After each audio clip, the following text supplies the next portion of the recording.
Assalamualaikum warahmatullahi wabarakatuh. Halo teman-teman, balik lagi di channel Goresan Vektor bareng Ainasan. Jadi untuk video kali ini aku akan bahas tentang unsur-unsur tata letak dalam desain grafis. Mengenal unsur-unsur tata letak sangatlah penting karena sangat membantu menentukan dalam membuat karya desain grafis, di mana pesan yang akan disampaikan harus bisa diterima dan dipahami oleh audiens. Nah, jadi teman-teman, dalam pembelajaran desain grafis, hal pertama yang perlu diketahui adalah unsur-unsur tata letak dalam desain grafis. Ada beberapa jenis unsur-unsur tata letak dalam desain grafis. Unsur-unsur tata letak dalam desain grafis dibagi menjadi dua nih. Yang pertama garis, ilustrasi, dan tipografi. Yang kedua yaitu warna, gelap terang, tekstur, dan ruang. Agar desain menarik, komponen grafis harus diedit, diberi efek, dan lain sebagainya. Kemudian dikombinasikan atau di-layout dengan prinsip desain, yaitu yang pertama kesederhanaan, yang kedua keseimbangan, ketiga keserasian atau harmoni, keempat proporsi atau skala, kelima irama, dan keenam kesatuan.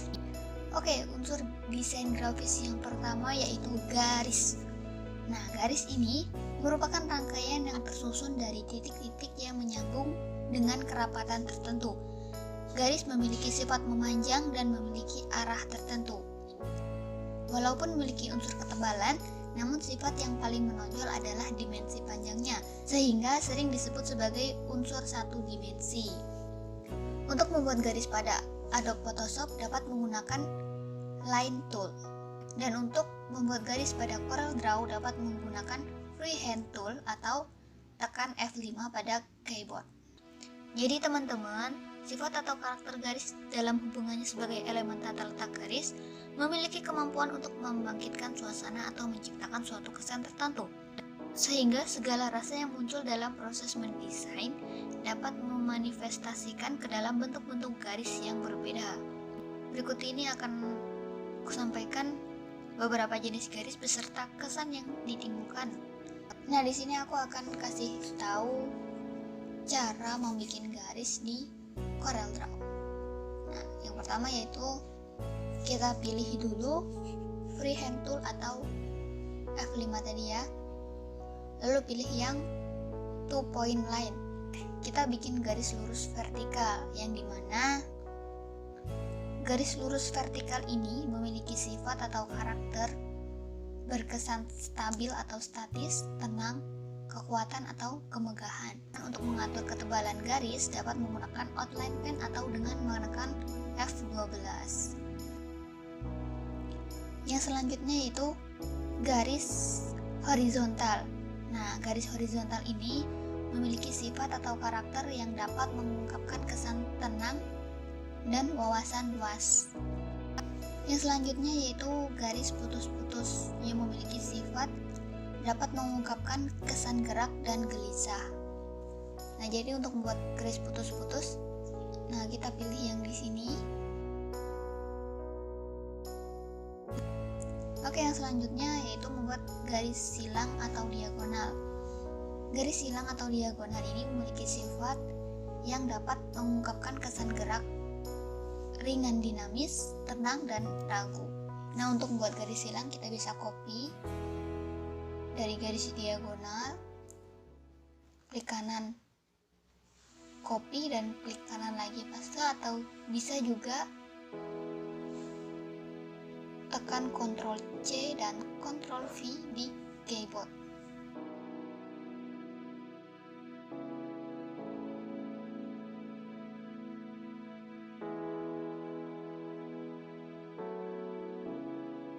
Selanjutnya membuat garis lengkung. Garis lengkung ini memiliki sifat yang dapat mengungkapkan kesan luas, lamban, irama, santai, dan kehidupan. Nah, untuk membuat lengkungannya garis ini kita bisa menggunakan Shape Tool. Lalu pilih Convert to Curve.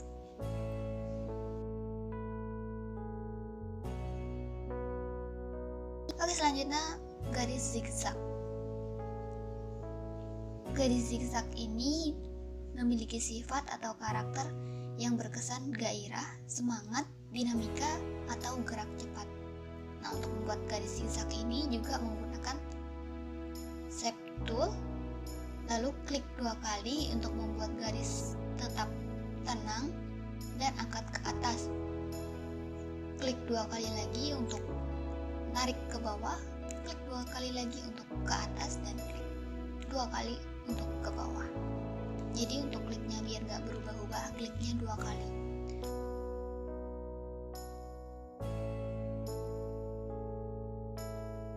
Oke, yang terakhir yaitu garis spiral. Garis spiral ini memiliki sifat atau karakter yang memberikan kesan kelahiran atau gelombang kekuatan. Jadi untuk garis spiral ini kita bisa mencarinya di polygon, lalu klik yang spiral. Nah, agar garis spiralnya tetap sama, jadi waktu menarik garisnya kita tekan juga kontrol pada keyboard. Lanjut ke unsur-unsur yang kedua yaitu ilustrasi. Nah, jadi teman-teman, ilustrasi ini berasal dari bahasa Latin illustrate yang berarti menjelaskan. Jadi, gambar ilustrasi merupakan unsur tata letak 2 dimensi yang bertujuan untuk memperjelas suatu maksud atau pesan. Nah, ketika berbicara tentang ilustrasi selalu berkaitan dengan image yang dipakai pada sebuah desain. Sehingga berdasarkan model atau image yang digunakan, ilustrasi dibedakan menjadi 2, yaitu ilustrasi image bitmap dan ilustrasi image vector. Kita bahas dulu yang pertama yaitu ilustrasi image bitmap. Ilustrasi image bitmap yaitu ilustrasi yang dibentuk oleh susunan raster atau pixel atau titik koordinat dalam suatu grid. Semakin banyak jumlah titik yang membentuk suatu garis bitmap, berarti semakin tinggi tingkat kecepatannya. Image bitmap memiliki keterbatasan resolusi apabila diperbesar.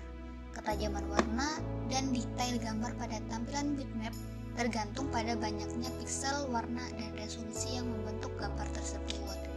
Beberapa format file bitmap yang populer adalah BMP, PCX, dan TIFF.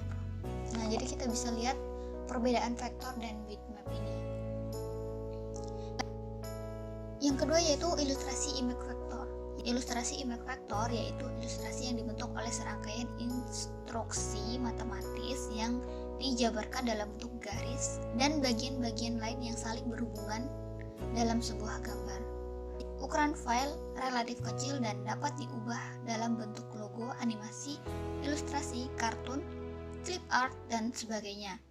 Contoh format file vektor adalah WMF, SWF, CDR, dan AI.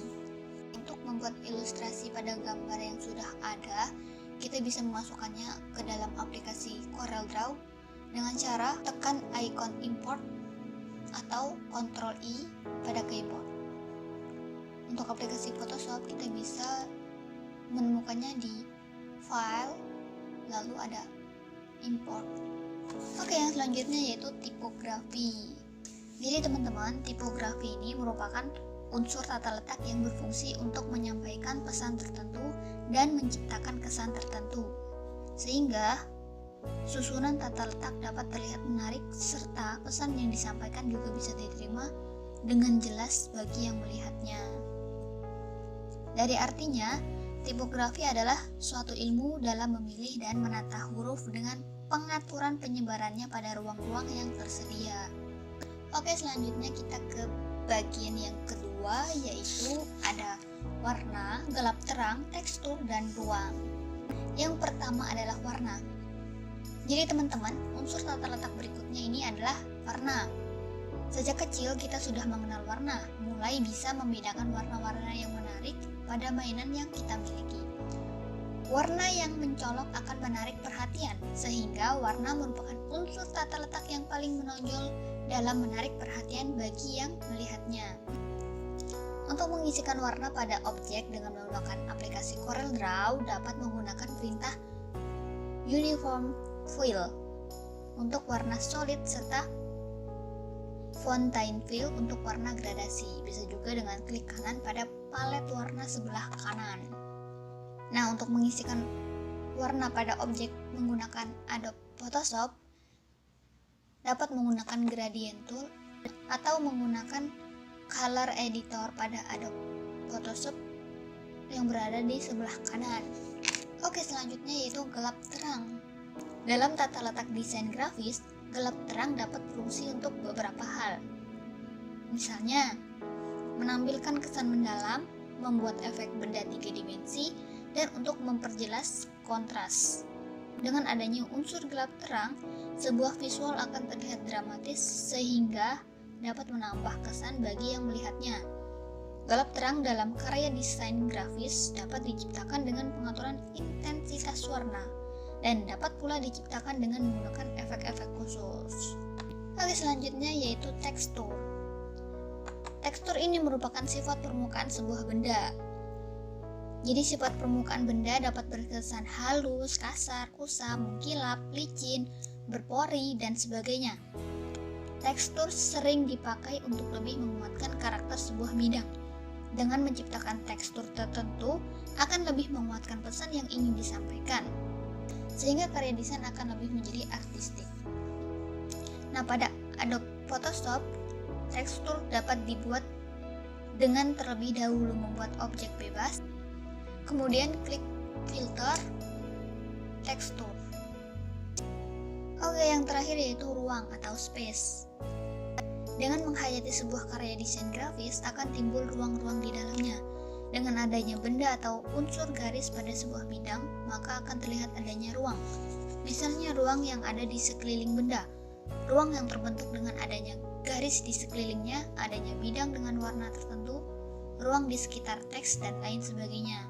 Jadi misalnya ruang yang berada di kamar atau tempat tidur kalian. Agar terlihat lebih enak dipandang, kita perlu menyusun beberapa bagian atau mengelompokkan beberapa benda agar tersusun rapi dan memiliki ruang-ruang kosong supaya nyaman dilihat. Begitu juga dengan desain grafis. Nah, ini contohnya, kita juga perlu membuat ruang-ruang kosong agar pesan yang kita sampaikan dalam sebuah desain dapat terlihat jelas. Oke, segitu dulu yang dapat Aina sampaikan tentang unsur-unsur tata letak dalam desain grafis. Jangan lupa like, komen, dan subscribe channel ini. Semoga dapat bermanfaat. See you next time. Bye-bye.